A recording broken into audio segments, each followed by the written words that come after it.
So let's talk, Wally, if you would, about your trip to Minnesota. You were up here last year around this time, and the big difference that you saw between the Midwest and the South where you fish is, in your mind, we don't have covered like you have. Explain that to our listeners and viewers, if you would.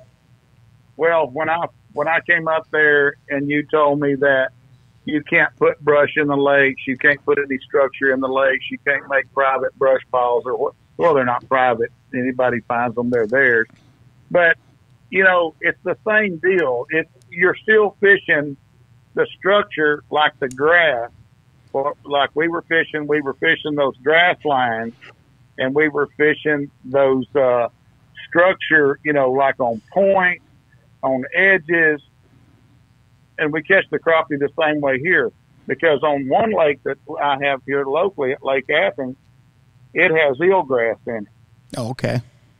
So you just fish the edges of the eelgrass and line up with it, and especially with that Humminbird 360, I can line up right on the edge of that grass and throw right down it.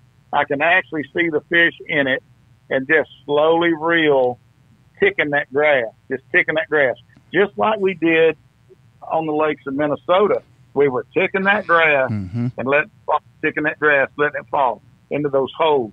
And, man, we spanked them crappie up there. I mean, we didn't have long to do it because that wind the first 2 days blowing about 40 miles an hour. Boy, that was rough. Wally? Yes, sir. Okay, we lost you there for just a second. So let's explain a little bit to the listeners, the viewers.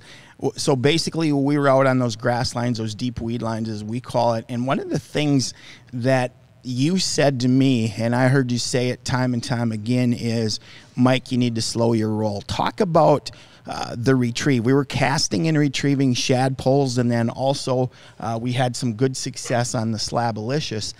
Talk about the retrieve a little bit, if you would. Well, I like that slower retrieve, especially on docks and stuff, because, like I said, it when you're on that grass or any kind of structure, you're reeling slow, so it'll come over that structure and fall. If you're reeling too fast, a lot of times those crappie are not going to chase it and knock it down. Right. They're in their zone. They know their parameters, and they're not like bass that's going to chase it all the way back to the boat. And I know crappies will sometimes do that, but most of the time they're just going to hang around those grass edges, come out a little bit, then they'll go back to that structure, go back to that shade. Because crappies have predators too, besides just us. Right. You know, bigger bass, etc.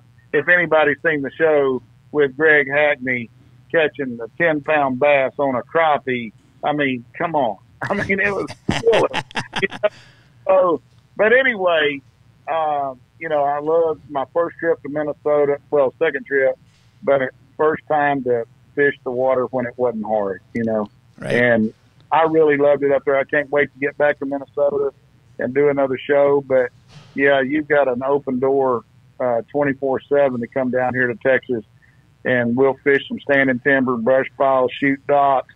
We'll do all of the above. That'd be fun. That'd be awesome. That'd be great.